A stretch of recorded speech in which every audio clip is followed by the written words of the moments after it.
오늘 오후에 증거할 하나님의 말씀의 제목은 우리 공과 순서에 따라서 호렙산 계시와 엘리야의 사명, 이런 제목으로 함께 은혜 받고자 합니다. 따라서 해봅시다. 호렙산 계시와 엘리야의 사명. 네, 계시라고 하는 말은 영어로 revelation이라고 합니다만 이것의 동사형은 reveal이라고 하는 말입니다. 나타내다, 드러내다, 감춰진 것이 드러내진 것, 이게 계시인데요. 마치 연극장에 가서 배우나 무대 상황이 보이기 전에 이 커튼이 조금씩 열리면서 커튼 뒤에 모든 상황이 점점점 밝히 보여지는 것처럼, 이 계시라고 하는 것은 감춰졌던 것이 드러난 것, 그게 계시입니다. 계시에는 두 가지가 있는데 하나는 특별 계시가 있고 다른 하나는 일반 계시가 있습니다. 특별 계시는 성경 말씀이 특별 계시, 일반 계시는 자연 만물과 또 사람들의 양심, 이런 걸 통해서도 하나님께서 하나님을 희미하게나마 다 드러내 보여주신 것입니다. 구약시대 때는 계시가 감춰져 있었는데 예수 그리스도의 이제 구속 성취를 통해서 모든 계시가 다 밝히 드러났습니다. 이 호렙산 계시는 바로 호렙산에서 하나님의 뜻을 엘리야에게 알려준 것이고, 또 그것이 곧 엘리야의 사명이기도 한데, 오늘 저희도 특별 계시를 통해서 예수 그리스도를 통해서 구원받은 하나님의 자녀들이 되었고, 또 인식하든 인식하지 못하든 다 우리는 사명자들이, 따라서 합시다. 우리는 복음의 사명자들입니다. 사명자들은 사명에 살고 사명에 죽는 자들이, 이건 어명이라고, 왕의 명령이. 호렙산 계시와 엘리야의 사명. 호렙산에서 세 가지 계시를 받았는데, 특별히 크고 강한 바람이 지나갔고, 그 다음에는 지진이 지나갔고, 그 다음에는 불이 지나갔단 말이에요. 크고 강한 바람과 지진과 불. 이건 구약시대에 보면 하나님의 임재의 표상들이에요. 근데 중요한 건 오늘 본문에 거기에 하나님이 계시지 않았다. 크고 강한 바람이 지나가고 아주 전국을 들썩들썩하는 그런 이 지진이 일어나고 뜨거운 역사, 불의 역사가 지나갔지만 거기에 하나님이 계시지 않았다는 거예요. 뭘 의미할까? 우리 감동에도 이 외부적 감동이 있고, 즉 외적 감동이 있을 뿐만 아니라 내적 감동이 있는데요. 기독교에서 일어나는 그런 특수운동, 신비주의나 감정주의가 뜨겁고 맹렬하게 일어나는 그런 운동은 있지만 진정한 생명의 역사는 거기에 있지 않다는 거예요. 바로 그 모든 것들이 다 지나가고 아주 가늘고 세미한, 미세한 그런 세미한 이 음성이 엘리야에게 들어왔고, 그걸 통해서 자신의 사명이 무엇인지를 깨닫게 된 것입니다. 저희가 중학교 다닐 때는 여의도에 100만 그리스도인이 모여서 군중 집회를 하고, 세계적인 복음 전도자 빌리 그레함 목사님이 와가지고 전국의 교인들을 다 동원시키는 그런 기억이 나는데요. 거기 다 예수 믿는 사람들이 간 거예요. 그런데 거기서 열심한 사람이 얼마나 있었겠어요? 그냥 운동이에요, 말이에요. 운동. 100만 명의 회중 앞에서 전도운동을 했다. 그런 게 신문에 날지는 모르겠지만, 하나님의 일은 그런 대중운동이나 시끄럽고 요란하게 일어나는 것이 아니라 마치 천천히 흐르는 실로암 물처럼 진리를 성령의 역사로 진리가 선포될 때 성령으로 그것을 받아 믿는 자에게 놀라운 거듭남의 역사나 또 생명이 자라나는 역사가 이루어진 걸 가리키는 것입니다. 예부적이고 크고 대단한 운동 같은 것에 진정한 참된 생명의 역사는 없다는 거예요. 그때 시골에 대형 버스들 다 동원시켜가지고 시골 할머니들 잘 알지도 못한 사람들 여의도에다 줄 거놓고 거기다 앉혀놔봐야 그게 무슨 전통운동이냐는 말이에요.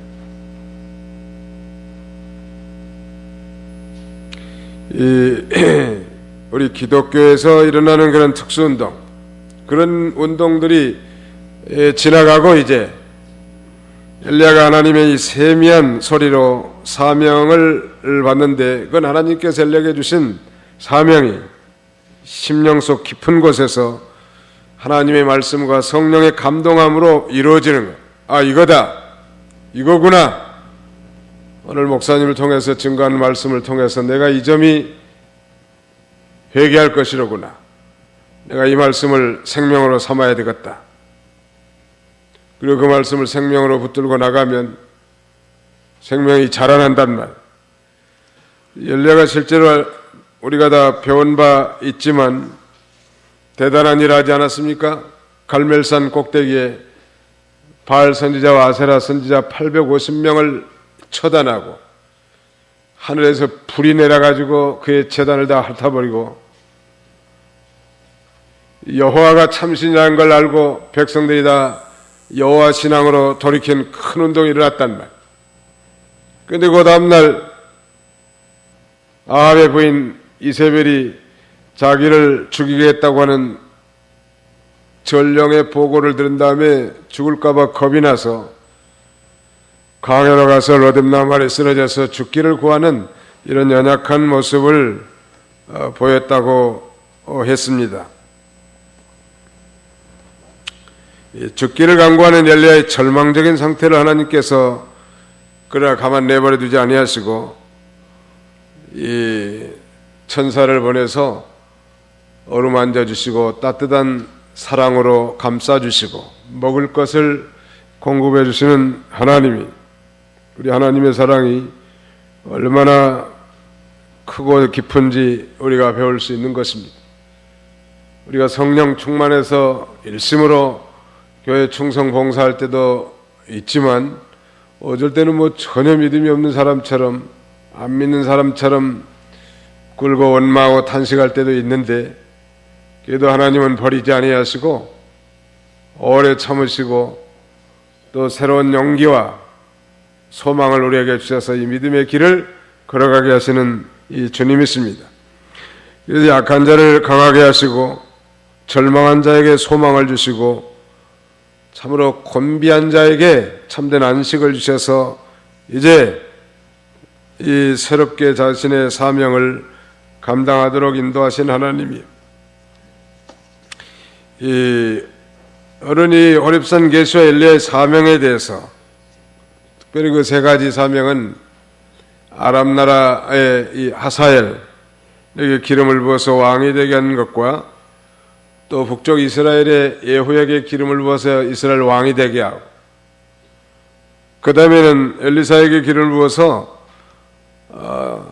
자신의 후계자로 세워서 참된 진리운동, 하나님의 나라의 운동을 계승하게 하는 것이 귀중한 사명이란, 우리 모두에게도 다 각자 이런 사명이 우리에게 줬는데 이 기름을 부었다고 하는 것, 구약시대는 실제로 왕과 선지자와 제사장을 세울 때는 머리에 기름을 부어 삼직을 세웠는데 오늘날도 성도님들이 장로님들이나 대표기도 할 때 그 주의 종을 위한 기도에서 기름 부어 세운 종에게 오늘도 성령과 능력으로 충만하게 하셔서 하나님 말씀을 잘 증거하게 해달라고 그런 기도하니까 기름 부었다는 것은 하나님이 특별한 직분을 위해서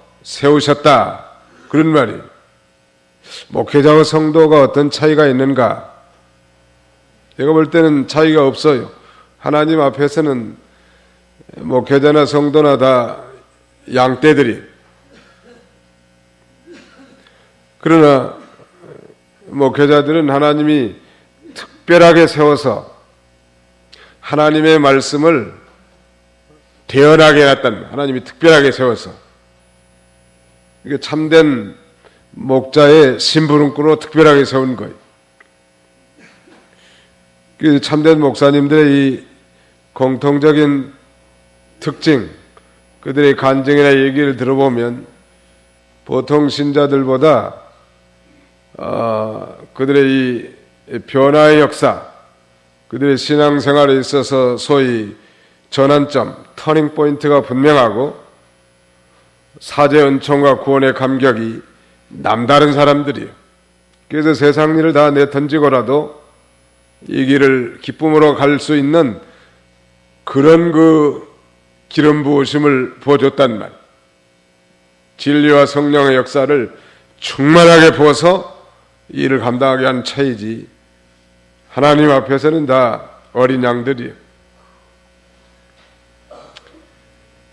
그래서 이 중대한 사명이 있는데도 불구하고 지금 이세벨의 이 전국 체포령과 그 다음에 자신이 죽을까봐 두려워서 호렙산 굴 속에 칩거해 있고 숨어있는 엘리야를 하나님이 그렇게 질문하는 거예요. 거기 13절, 엘리야가 듣고서 겉옷으로 자기 얼굴을 감싸고 나아가 동굴 입구에 서니 한 소리가 있어 그에게 말씀하시기를, 엘리야야, 내가 여기서 무엇을 하고 있느냐? 엘리야, 내가 여기서 무엇을 하고 있느냐? 엘리야, what are you doing here now? 지금 여기서 뭘 하고 있느냐? 하나님의 이 진리운동, 특별히 이 바알과 아세라의 우상을 척결하는 이 중대한 일이 남아있고, 이방 나라에 대해서 혹은 타락한 이 교회에 대해서 또 참된 진리운동을 위해서 할 일이 분명히 있는데 지금 뭐하고 있냐면 굴 속에서 목사님들이 시험 들면 그래도 뭐 술집에 안 가고 기도실에 가가지고 칩거해 있을 때가 많아요. 그래서 소망이 있잖아요. 그렇다고 기도실에만 뭐 내님이 숨어 있으면 되겠단 말이에요. 가서 전도도 하고 신방도 하고 직분자들도 세우고 하나님의 말씀도 대언해야 될 텐데 여기서 뭐하고 있냔 말이에요 지금. 그런 말이에요 지금. 어떤 사람에게 이런 질문을 했는가? 성경에 보면 범죄하고 에덴 동산에서 피한 아담아 내가 어디 있느냐? 하나님이 다 알고 계시지만 그렇게 질문한 거예요. 우리도 여전히 죄 가운데 살면서 회개하지 않고 있는 자들에게 하나님께서 오늘 또 우리에게 아무개 집사님 지금 뭐하고 계십니까? 그 한마디 하면 뭐 유구무원이잖아요. 주님이 보고 계시지 않습니까? 또 연하와 같이 중대한 사명을 받은 자인데 하나님의 명령대로 하지 않는 자들을 찾아가서 지금 뭐하고 있는가? 가슴이 철렁한단 말이에요. 아마 엘리야도 정신이 번쩍 들었을 것 같아요. 엘리야, 내가 지금 여기서 뭘 하고 있느냐? 그렇게 질문하는 거예요. 거기 13절에 그런 내용 아닙니까?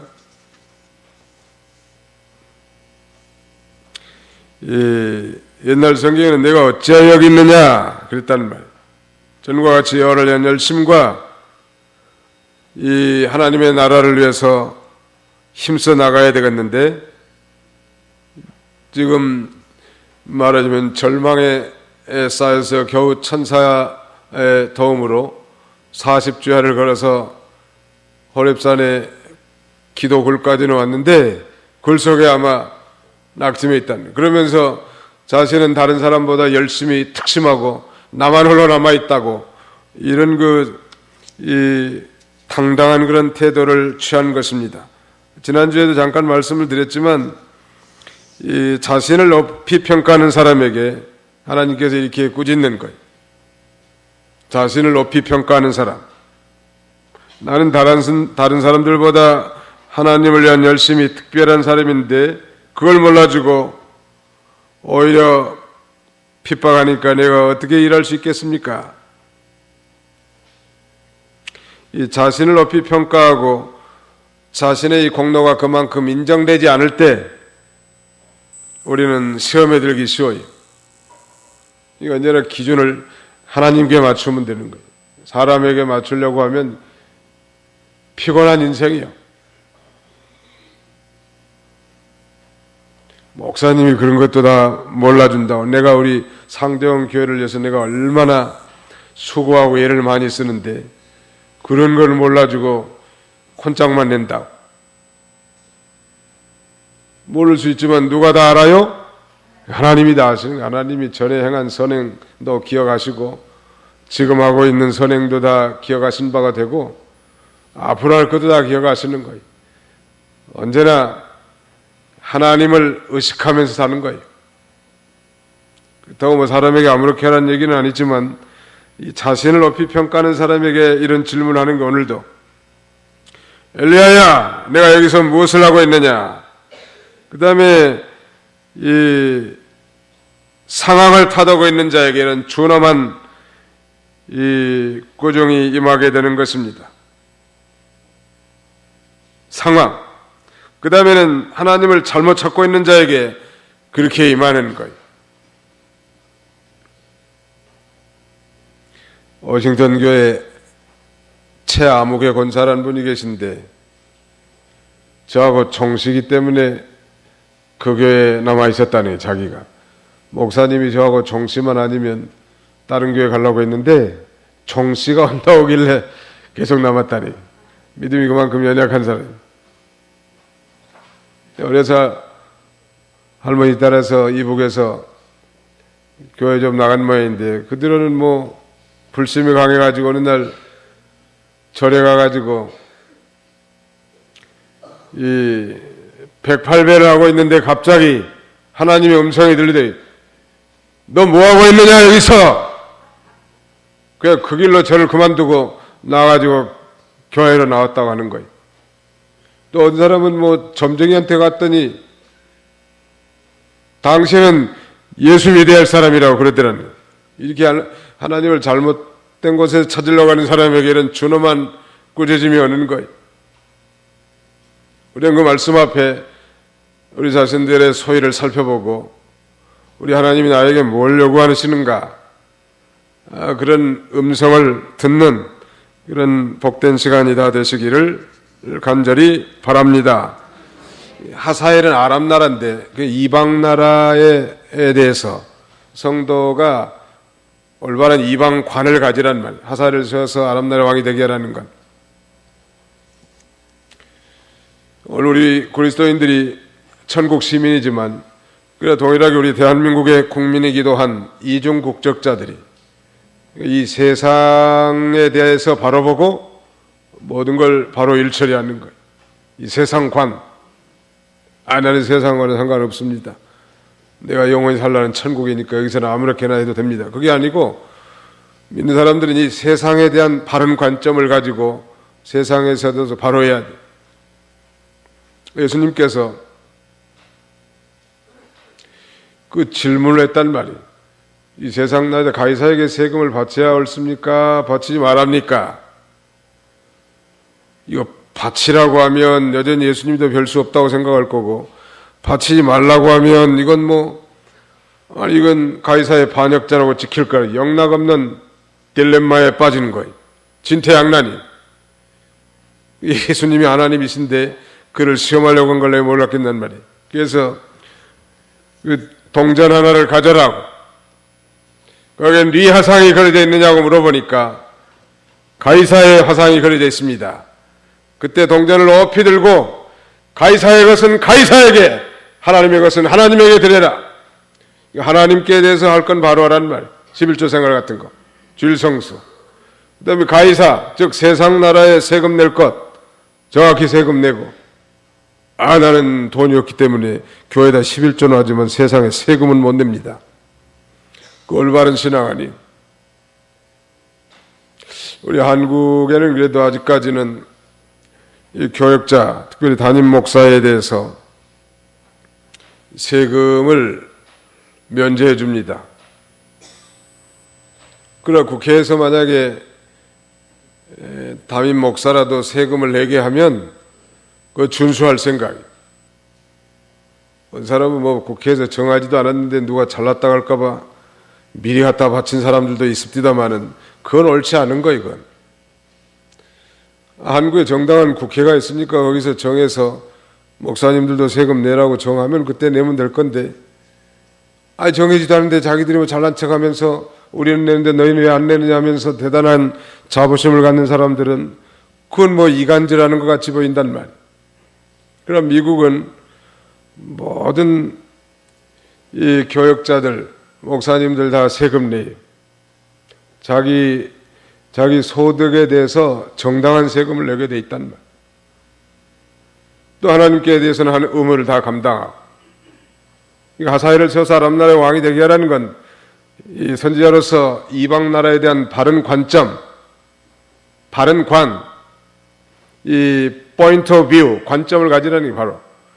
그 다음에는 예후를 세워서 이스라엘 왕이 되게 하라는 건 북쪽 이스라엘은 진리를 애곡시켜서 가르치는, 요새로 말하면 타락된 기독교예요. 기독교가 타락했어도 하나님이 여전히 관심을 가지시는 거예요. 이 타락된 교회를 바로 볼 줄 알아야 된단 말이에요. 뭐가 성경이 잘못됐는가 바로 보고 우리는 거기에 답습해 나가서는 안 될 것입니다. 우리만 최고다. 그런 자부심을 갖는 것도 필요하지만 그렇다고 다른 교회, 다른 교단을 무시하는 건 옳지 않아요. 하나님 모두를 다 사랑하시고 다 간섭하시고 섭리하시는 하나님이란 말. 정죄하지 말고 다른 교회 목사님들도 존경하고 다른 교회 성도들도 존중해주고, 이게 굉장히 필요한 거예요. 그 다음에는 엘리사를 세워서 자신의 후계자로 삼으려는 건 이 참된 진리를 계승할 후계자를 세워서 하나님의 진리 운동을 계속 계승해 나가라는 거예요. 바알신과 아세라 신을 척결하는 이 우상 철폐 운동, 바른 신자가 서야 되지 않겠습니까?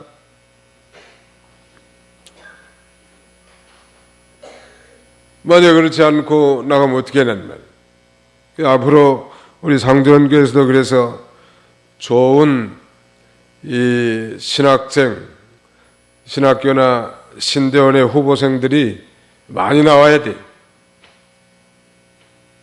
여러분들 삶의 환경 가운데서 여러분들을 섭리하시고 인도하실 때 주저하지 말고 가차없이 세상 걸 던져버리고 하나님이 신학교 가라면 나서야 된다. 우리 교회 제가 빠지면 우리 상대원 교회는 어떻게 됩니까?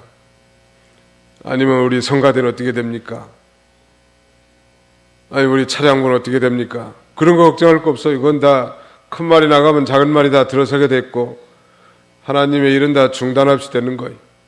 여러분들을 하나님이 부르시는 그런 내적 부르심을 이 세미한 음성인데 귀 기울여 들으시고 그런 감동과 은혜를 주시면 나서야 된다.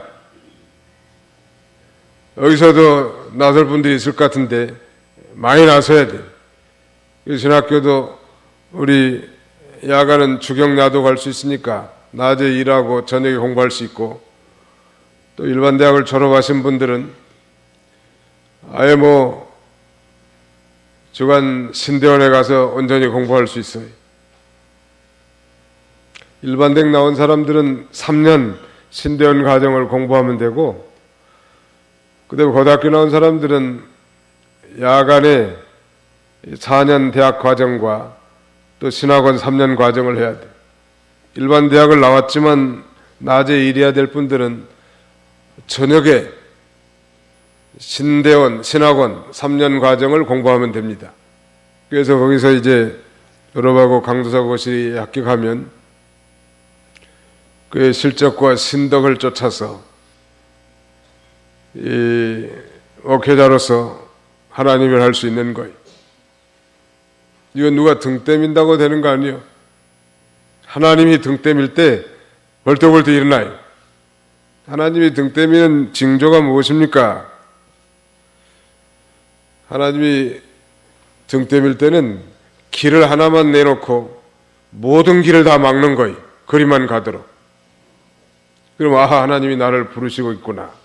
모든 걸 다 막는, 이걸 내도 막고 저걸 내도 막고, 그리고 엄청난 하나님의 이 은혜와 감동을 줘서 기쁨과 감사함으로 그 일을 나서게 하는 거예요. 그러면 나서는 사람을 통해서 하나님은 일을 합니다. 나서야 된다고. 잘난 척 한다고 누가 손가락질을 할지 몰라도 그래도 나서는 사람을 하나님 기뻐하세요. 베드로처럼. 이 진리와 진리 운동을 계승할 후계자들이 계속 나와야 돼.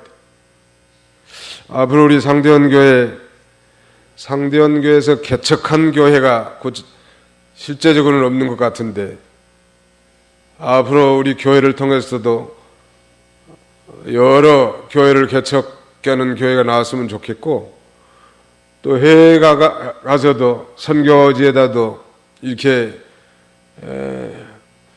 이 교회를 개척하고 교육자들 세우는 일을 계속하는 거예요. 우리 교회만 잘하면 된다. 우리 교회라는 게 세상에 어디 있어요? 예수 그리스도를 머리로 하고 전 세계에 예수를 그리스도로 진실로 믿는 사람은 다 우리 교인이고 우리 교회. 교파와 교단이 다르더라도 이 일을 계속 할 사명이 있는데 우리가 중단할 수 있겠냐는 거예요. 기도에 손이 내려올 수 없어요. 내게 맡겨진 직분들을 소홀히 생각할 수 없단 말. 지극히 작은 그 한 분야에 내게 맡겨진 그 사명들, 이것이 곧 세계 선교와 연결이 돼 있고 이것이 곧 하나님의 나라 확장과 다 연결이 돼 있는 거예요. 내가 이거 교회에서 이 작은 부분에 봉사하는데 그건 나와 무슨 상관이 있습니까? 라고 반문하실 분이 계실지 모르지만 우리 교회가 든든히 서야 또 하나님의 나라를 세워나갈 수 있는 거예요. 믿으시면 아멘 합시다. 어느 그 엘리사가 아마 거기 합당한 사람이 뭐예요? 19절부터 좀 읽으시기 바랍니다. 19절부터. 엘리야가 거기서 떠나가 사밧의 아들 엘리사를 만나니 그가 12겨리소를 앞세우고 밭을 갈고 있었는데 자신은 12번째 겨리와 함께 있었다.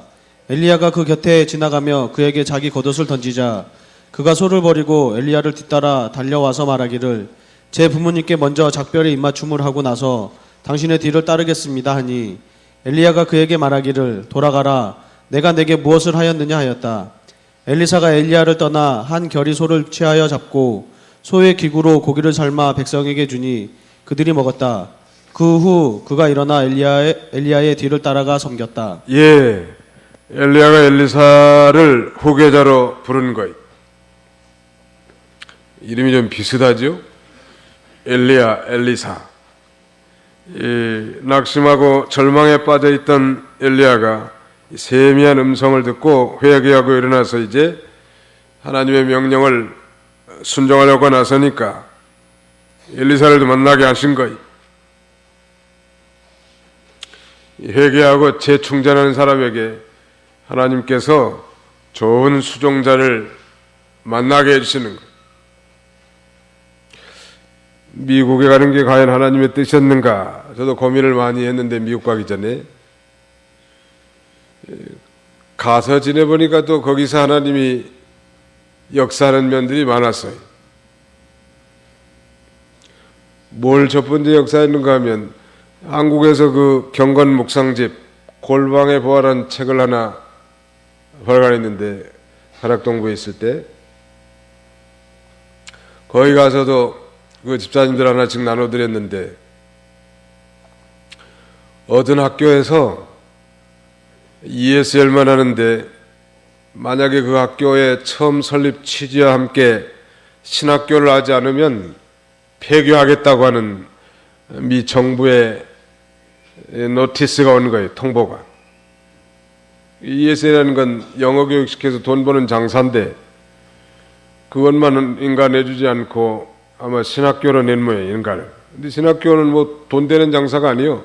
소명 있는 사람 가르쳐서 하나님의 종으로 내보내는 건데, 근데 본 취지와 다르게 ESL 장사를 하니까 인가를 아이터니, 즉 유학 비자를 안 내주겠다, 이런 통고가 온 거예요. 그래서 당장 뭐 교수들이 필요한데 뭐 정식으로 교수를 모집하려면 돈도 많이 주고 복지 혜택도 많이 베풀어야 되지 않습니까? 근데 마치 그 학교에서 일하는 직원이 저희 교회 방송실에 근무하는 집사님이셨어요. 우리 목사님도 이런 책을 썼는데 한국에서 강의를 많이 하셨다고. 그러니까 당장 그 이사장한테 그 책을 준 모양이에요. 그래서 그 이사장이 총장한테 연락해가지고 이분 한번 빨리 만나보라. 그래서 가서 면담했는데 가서 성경 좀 가르쳐달라는 거예요. 신학하고. 그래서 무려 한 2년 이상을 거기서 이 구약 신학, 구약 성경을 가르쳤습니다. 그게 또 하나님이 하신 일이에요. 그 다음에 거기 가서 보니까 또 방송실도 열심히 하고 성가대도 봉사하는 이 백아무개 집사님이 있더라고. 그러니까 부인도 피아노도 잘 치고 또 이분도 충성스럽고 그래서 신학을 좀 한번 해서 앞으로 개척교회도 한번 하면 어떻겠냐. 근데 그분이 자기 속에도 그런 마음이 좀 있은 모양이에요. 제가 성냥을 그어서 불을 좀 붙였더니 여기 우리 신대원에 와서 지금 금년에 3학년이 백영진 전도사. 또 어떤 사람이 아버지는 미국 사람이고 어머니는 이 한국 사람인데 전도사님이에요. 아버지는 안 계시고 지금은 워싱턴 신학교 공부하는데 우리 유스그룹, 즉 중고등부 아이들이 이중 언어의 아이들인데 영어는 잘하지만 한국말을 잘 못해요. 말은 좀 하지만 듣는데 이해가 서툴고. 그래서 우리 적어도 1.5세대 이상들이 가서 가르쳐야 되는데 작년에 그 친구를 전도사로 영입해가지고 중고등부 초등학생들을 가르치는데 그 BA 과정이라는 학사 과정, 워싱턴 신학교. 그래서 신대원은 우리 개학 신대원 하는 게 좋겠다고. 근데 학점이 아마 금년 1학기는 더 해야 되는 모양이에요. 9월 학기에 아마 우리 개학 신학대학원대학교 오게 될 것 같고, 영어는 뭐 미국 사람 같이 생겼어요. 엄마 안 타가고 영어도 잘하고. 그래서 앞으로 오면은 우리 교회 데려다가 우리 중고등부 아이들 영어 좀 가르쳐달라고, 영어 성경 아마 시키려고 그래요. 제가 지금 말씀드리고자 하는 것은 가고자 하는 마음이 없었지만 믿음으로 순종하니까 워싱턴에 가서도 그런 하나님이 원하시는 일들이 일어나더라는 거예요.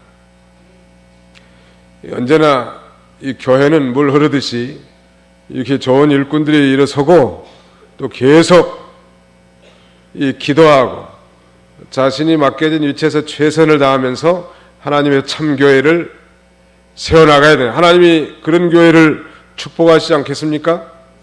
우리 상대원 교회가 이런 이 하나님이 기뻐하시는 복된 교회가 되시기를 간절히 바랍니다. 엘리사는 오늘 본문에 보면 상당히 부자예요. 상당히는 얼마나 부자예요? 아무튼 상당히 부자라. 소 12결이로 밭을 갈았는데 12결이면 한 결이가 2마리니까 24마리 아니요? 2마리씩 이렇게 멍에를 매가지고 일을 시키는데 엘리사는 12번째 결의를 가지고 아마 밭 갈고 있은 모양이에요. 적어도 이 밭 갈 정도 되면 상당히 큰 소인데 요새는 뭐 속값이 얼마인지 모르겠습니다만 속값이 잘 나갈 때는 항소 한 마리에 한 500만 원 이상 나가는 거예요. 그럼 10마리면 5천만 원, 20마리면 1억, 24마리면 1억 2천. 상당히 부자 아니요? 그 다음에 서로 쟁기질할 사람들 다 한 사람씩 종들만 해도 꽤 많단 말이에요. 굉장히 부자고 부유한 생활을 했는데도 불구하고 엘리야의 부르심에 그 모든 것을 단칼에 자르듯이 잘라버리고 엘리야를 쫓아갔다는 것은 대단한 그 신앙적 결단이란, 하나님은 그런 결단력 있는 걸 좋아하세요. 옳지 않은 건 단호하게 아주 칼로 무 자르듯이 잘라버리고 이렇게 단호하게 나가는 거예요. 여기 19절 하반절에 보니까 12번째 결의와 함께 있었다. 엘리야가 그 곁을 지나가며 그에게 자기 겉옷을 던지자 그랬는데, 보통 겉옷은 그 사람의 직무를 나타내는 것입니다. 경찰 같으면 경찰복을 입죠. 그러니까 그 겉옷을 던졌다고 하는 것은 자기 직무를 대신하라고 하는 그런 매우 상징적이고 효과적인 이런 전달 방법이. 통합 측에서는 목사님이 임식하는데 전임 목사님이 가운을 벗어서 후임 목사님에게 입혀주더라고. 아마 이런 성경을 근거해서 아마 그렇게 한 것 같습니다만, 그런 게 중요한 건 아니죠. 나중에 알고 보니까 그 교회 목사님이 1년 후에 쫓겨났다더라고. 가운 입혀준다고 되는 게 아니고 이 여호와의 직무의 능력, 그것을 전달해 주는 거이 말하죠. 그 직무를 세워서 엘리사가 가서 부모를 작별하겠다고 하는데 엘리야 선생이 허락했단 말이에요. 누가복음 9장에는 어떤 사람이 예수님을 쫓아가려고 하는데 가족을 작별하고 오겠다고 할 때 예수님이 허락하지 않았는데 엘리야는 왜 허락했을까? 예수님을 쫓겠다고 하는 사람의 이 중심은 가족이 우선이었지만 엘리사는 하나님이 우선이었던, 믿는 일을 첫째로 하고 가족을 작별하겠다고 하는 것이기 때문에 허락한 거예요. 그래서 소환결이 2마리를 잡아가지고 동네 잔치를 벌이고 사업과 세상 일과 대인 관계를 정리하고 끊고 일어나서 엘리야를 쫓아간 것입니다. 엘리야의 부름에 대한 엘리사의 반응은 즉각적 결단이라, 즉각적 결단. 그 다음에는 미련 없이 자기의 모든 소유를 버리고 전적 헌신을 결단하는 거예요.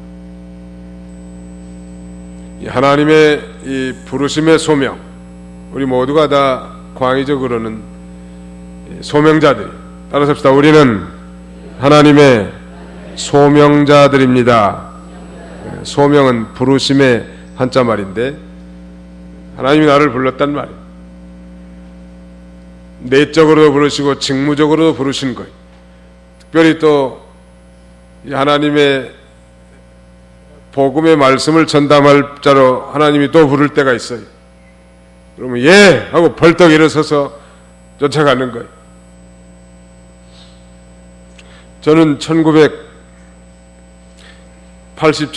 4월 23일 잊지 못하는데 하나님의 이 내적 부르심, 소명의 부르심을 깨닫고 그때부터는 이제 마음이 항상 하나님 나라에 있는 거예요. 교회에 있고 비둘기 마음이 콩밭에 있는 것처럼 항상 회사 일을 하는데도 마음이 교회가 있는 거예요. 하나님의 나라와 복음에 거기에만 관심이 있단 말. 그렇다고 뭐 회사 일을 소홀히 하는 건 아니에요. 최선을 다했습니다. 그로부터 한 8년 후에 이제 직장 생활을 그만두고 이 일을 나설 때는 처음에는 뭘 먹을까, 어디에 자녀가 둘인데 그걸 잘 양육하고 나갈까, 그런 생각도 했지만 그런 것들은 다 기후들이었고 헛된 염려란 말. 하나님이 하나님의 일에 나서는 사람, 그거다 하나님이 책임져 주시는 거예요. 믿으시기 바랍니다. 광의적으로 우리 성도들도 마찬가지. 먼저 그의 나라와 의를 구하는 자에게 하나님이 모든 걸 다 책임져 주는 거예요.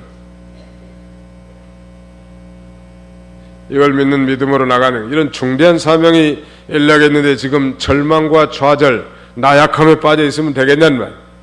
그러면 사람들 같으면 아주 호되게 책망해가지고 나무랄 텐데 하나님은 천사를 보내서 어루만져 주시고 먹을 걸 공급해서 다시 힘을 얻게 하시고 호렙산 굴에 칩과는 엘리야를 다시 불러서 여호와의 임재와 위대한 사명을 맡겨서 그 일을 감당하게 하신 하나님.